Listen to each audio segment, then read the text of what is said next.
And that's why the Prophet, peace be upon him, advised us to be positive influences, to be kind people, to help your brother or sister in need so that they can love you back and so that you can build a powerful, healthy relationship that will never fail.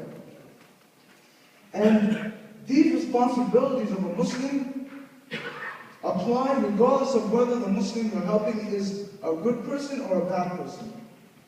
Human beings aren't perfect, and there are Muslims who commit many sins and who have strayed from the correct path. But it's your responsibility to go to them and help them. If you leave them, what will happen? They will remain the way they are, and you will have lost a possible, viable companion. This is not the correct solution or the correct response. Which is why the Prophet, peace and blessings be upon him, said in a hadith, a Muslim must help his brother whether he is the oppressed or the oppressor. If he is the oppressor, forbid him from his oppression. And if he is the oppressed, then he comes to his aid. So if you see that your brother needs help with that, he's doing something wrong, and he's needing some guidance, do not leave him as he is. Go to him and help him.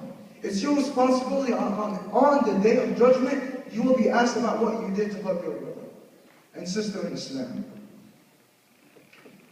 And it's for this reason that the Prophet, peace and blessings be upon him, also advised us to cover for each other. And when he says to cover, he means if you find out that your brother or sister in Islam did something wrong, do not seek to publicly humiliate them or reveal them to everyone else. No, keep it a secret, but go to them and advise them against it. And the benefits of this are many. This way, the Muslim brother or sister will not be humiliated in front of everyone. People won't look at them differently, and they will have learned some valuable advice.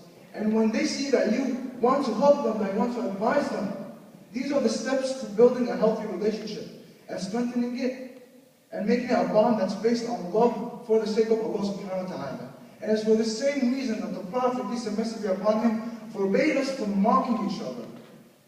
Mocking or humiliating a person on the basis of his appearance or his character is forbidden in Islam. Because if you do that, what will happen? The person you are mocking or humiliating, he's not going to love you. He's not even going to like you. It could eventually lead to hate, which could lead to worse.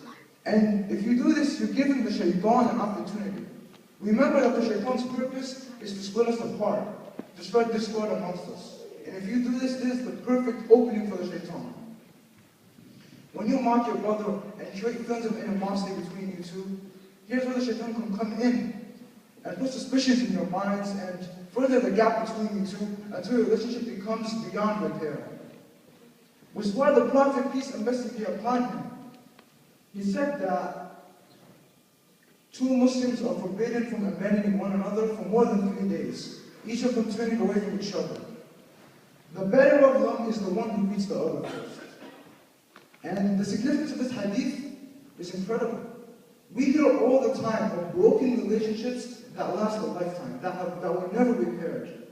And yet here the Prophet, peace and blessings be upon him, is telling us that if you were to get into an argument with someone else, you're not allowed to abandon each other for more than 3 days. And the reasoning behind it is sound.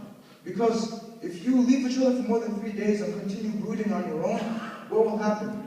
Your feelings of anger could lead to something worse. They could become bigger and more powerful until you can't repair your relationship with your brother or sister.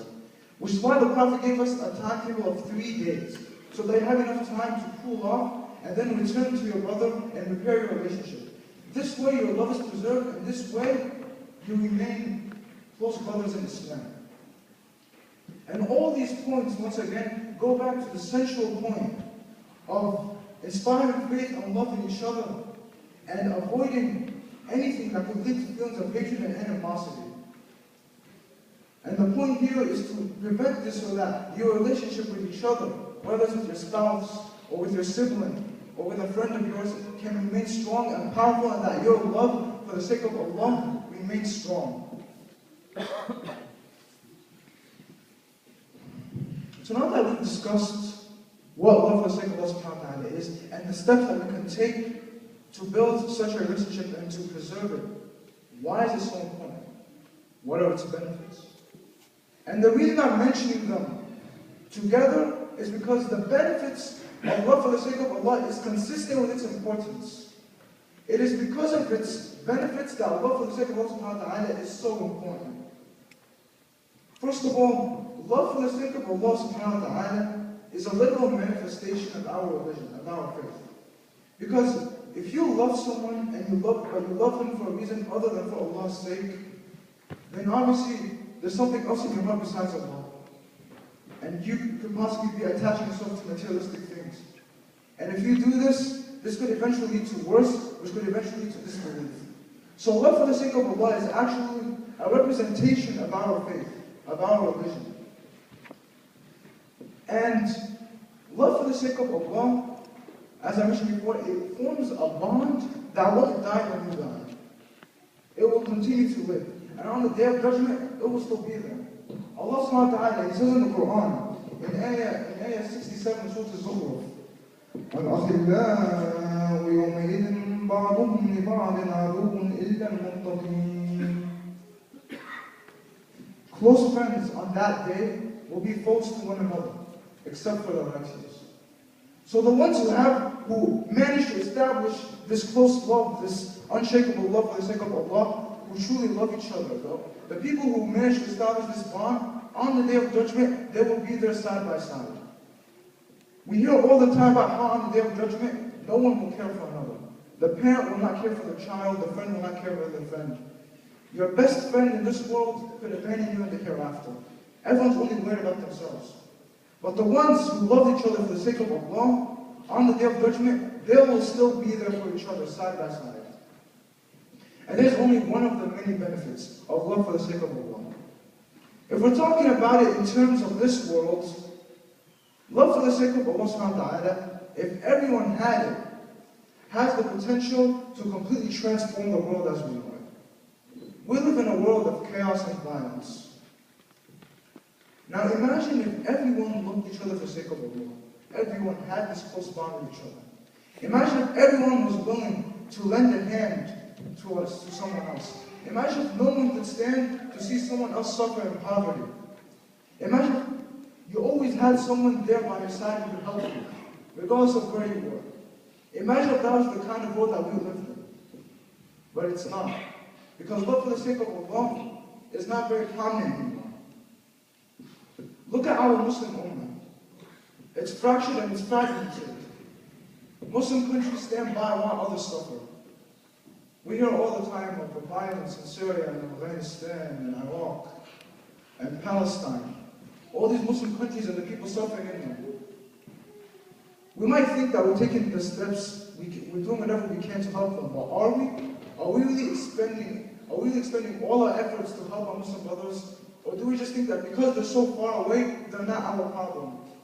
We just need to be concerned with our own day-to-day affairs. The Prophet, peace and blessings be upon him, he said in a hadith that believers are like a structure, parts of which support one another. The believers in their mutual affection, love, and mercy are like one body. If one part of it complains, the rest stay awake in fever. Now, can we honestly say that this analogy, that all Muslims are like one body, can still be applied to us today? Is it still applicable? Are we really like one body, one person suffers, all of us stay awake in fever? Do we stay awake at night restless because we know that our Muslim brothers are suffering elsewhere? Or are we only preoccupied with our own concerns, or with our country's own concerns? After the Prophet must be upon him, there was a battle, the Battle of Yarmouk. And there was a couple of companions of Muslims, 10 of them. They were lying side by side on the battlefield, they were dying. They were severely wounded. And one of them asked for water. So the water was given to him. And just as he was about to drink it, he heard his Muslim brother nearby moaning in pain. So he couldn't bring himself to drink it while his brother was suffering like that. So he asked for the water to be given to his brother who was by his side. So the water was given to him. And when that Muslim was about to drink it, he heard another companion besides him moaning in pain. And he couldn't bear it, so he asked that this water be given to the companion beside him. And so on. But the companion after that heard another Muslim in pain and asked the water to be given to him. And so they kept passing it from one to the other, all 10 of them. until the last one in the line, he asked that he return to the first one, who had originally asked for water. But when they went back to the first soldier, he had already died. And when they went to check on each of them, all of them had passed away. All of them had sacrificed themselves, had given up the water because they couldn't bear to hear or see their fellow Muslim brothers in pain. This is just one of many examples of the incredibly powerful bond that the companions long ago had. The love they had for each other. That they were willing to give up their last chance of survival for the sake of the other. And this is what is exactly meant by unselfish love. Completely and totally unselfish love. But our Muslim Ummah has become fractured. And why is that? Why is it the way it is today? Why is our Muslim Ummah the way it is today? Do we truly love each other for the sake of Allah? And even if we do all of us? This love for the sake of Allah is what helped the companions and the believers at the time of the Prophet back then in Medina and in the areas, in all the Muslim areas around them.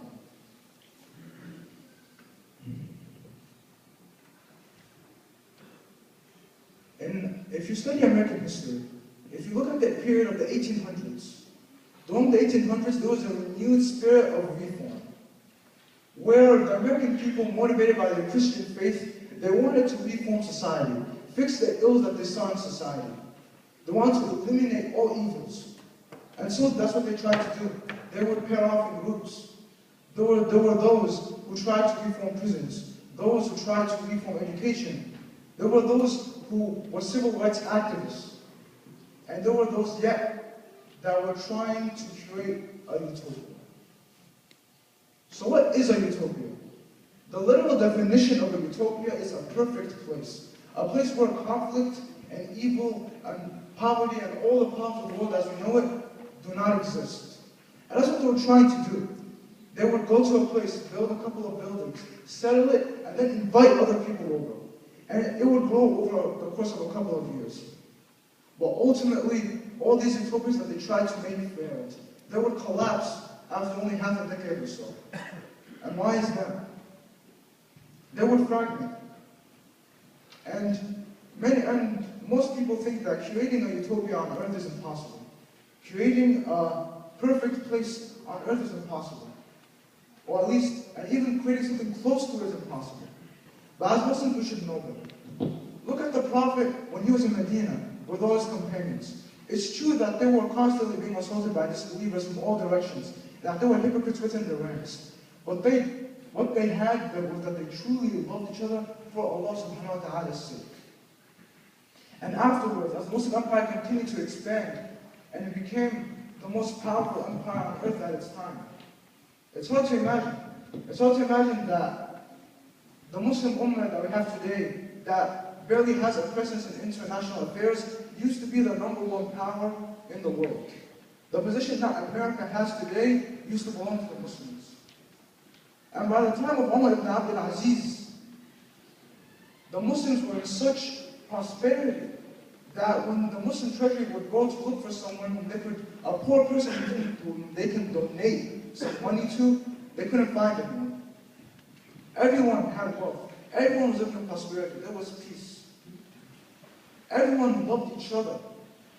You might say that they managed to have this because of the powerful military or because of the brilliant leaders. And no doubt that's what they had that. But what they had that's lacking from the world today is the secret ingredient. It's the ingredient that the people who were trying to build utopias in America in the 1800s were looking for. This love for the sake of Allah subhanahu wa ta'ala. Unconditional and true love for the sake of Allah subhanahu wa ta'ala. They had this. And it's what allowed them to become so strong, because they were willing to give up everything they had for each other. Their bond was unshakable. But now, world today, it's become fragmented and corrupted, morally corrupted. We hear all the time of violent crimes, bloodshed, bombings, shootings, all because people have lost this very, very, very important aspect.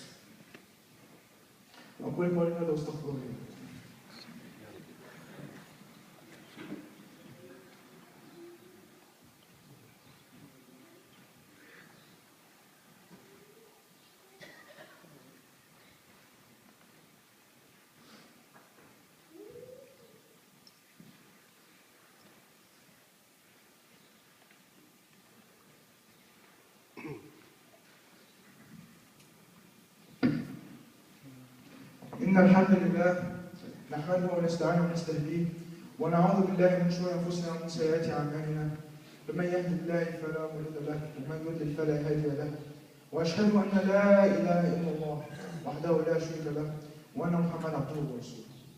So to recap for those who came late, we're talking about love for the sake of Allah subhanahu wa ta'ala. And about how love for the sake of Allah subhanahu wa ta'ala is love that's not based on anything materialistic, but that is a spiritual and pure love that transcends the boundaries of this life. Love is unconditional love. Love is to love your brother and sister for not what they have, but for Allah's sake.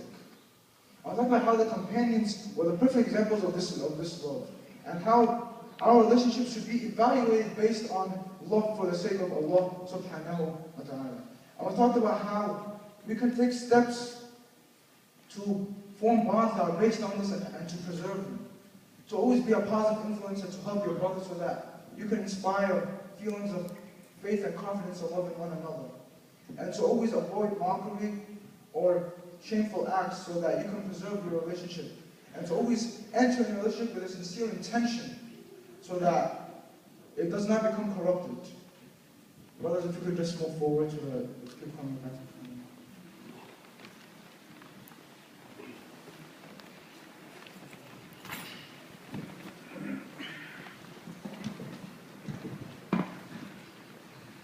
We'll talk about how love is a possible solution to all the problems that plague the world today.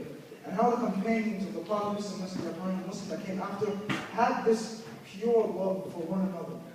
And how they loved one another, and how this is what allowed them to be, how this is what allowed the Muslim Empire to become the most powerful empire on earth in its time. And how this is the secret ingredient that's missing from today's world. Our world has become, over the past few years, increasingly materialistic. Statistics indicate that church attendance is declining. So how can there be love for the sake of Allah all around the world when you have people who even believe in God anymore? How can there be love for the sake of Allah when those who do believe in God, like the Christians and the Jews, are becoming increasingly irreligious? They're not here for their faith anymore. They don't attend church anymore. They don't care for their faith.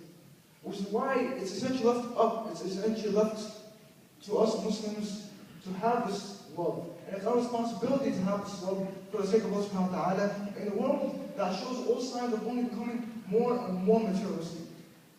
With this onslaught of materialism, we need to stand together to keep our faith and our love for the sake of Allah strong. Now, before I mention this next detail, it should be made clear that Islam has nothing against dogs. It's simply that dogs are filthy and that they're not clean and they do not live up to the standards that Muslims should have. The population of France is 65 million. The population of pet dogs in France is 8.8 million. There are 525 million registered pet dogs in the world. So why am I mentioning this? It's because there was a man in France, they asked him why so many people have dogs. We all know the saying, dog is man's best friend. Why do so many people have dogs? And he said that people have trouble finding a person whom they can truly love, whom they can form a permanent, sincere, and pure bond with. So what do? They buy a pet dog and they treat it as they would treat another human being. This is how desperate the situation in our world has become. Which is why love for the sake of Allah subhanahu wa ta'ala is so important. Many non-believers or many have become Muslims. Muslim converts often are attracted to Islam or were attracted to Islam because they saw this. They saw something that they couldn't find with anyone else. They saw this, a form of brotherhood, a form of love so pure that nothing could match it. Malcolm X is a very well-known Muslim convert. I'm sure most of us know the story. He grew up in America in a time when African Americans were oppressed. He hated whites because they oppressed him and his dad in his youth and as he grew up. And ironically, he was just as racist as them. He hated whites just as they hated blacks. He did eventually convert to Islam, but he wasn't a true Muslim until he went to Hajj. And when he went to Hajj, what he saw there amazed him. People of all different colors, different ethnicities, all wearing the same clothing and all worshipping one God. And all of them loved each other. It was a sight he had never seen before in his life. And this is what convinced him to convert to Islam to become a true Muslim. Because he saw this love for the sake of Allah, this bond so pure and so sincere, that it was unmatched by anything else in the world. And many cite this as one of the reasons for becoming Muslims. Love for the sake of Allah subhanahu wa ta'ala. It's something that can't be found outside of Islam, not its original form. Which is why, as Muslims, it's our responsibility to preserve this love for the sake of Allah subhanahu wa ta'ala. Because if we don't, then no one else will. And if we want to have a bond that we can be assured will last us all our lives, and after we die, this is what we need. Love for the sake of Allah subhanahu wa ta'ala. When was the last time any of us bought a present for a friend of ours just because we felt like it? Because we loved him. There was no special occasion. It was not Eid. We simply felt like buying him a present. When was the last time one of us gave a phone call to a brother of ours simply because we felt like talking to him? No real reason. No special occasion. No urgent reason. We just want to talk to him or talk to her. When was the last time any of us did that? This is what's missing, and this is what needs to be brought back. And even if we have it, then we need to continuously take the steps we need to make sure that this love for the sake of Allah is still there, and that will always last us for the rest of our lives. Because love for the sake of Allah is an integral part of our faith. And if we want a relationship that can transcend the bounds of this life and last to the next, this is the kind of love that we need. ربنا لا تؤاخذنا إن نسينا وأخطأنا. ربنا ولا تحمل علينا إصرا كما حملته على الذين من قبلنا. ربنا ولا تحملنا ما لا طاقة لنا به. واعف عنا واغفر لنا وارحمنا. أنت مولانا فانصرنا على القوم الكافرين. ربنا اغفر لنا ذنوبنا وإسرافنا في أمرنا وثبت أقدامنا وانصرنا على القوم الكافرين. ربنا آتنا في الدنيا حسنة وفي الآخرة حسنة وقنا عذاب النار. ربنا اغفر للمسلمين والمسلمات والمؤمنين والمؤمنات الأحياء منهم والأموات الأحياء منهم والأموات إنك قريب مجيب الدعوات. عباد الله إن الله يأمر بالعدل والإحسان وإيتاء ذي القربى وينهى عن الفحشاء والمنكر والبغي يعظكم لعلكم تذكرون. واذكروا الله يذكركم وأقيموا الصلاة.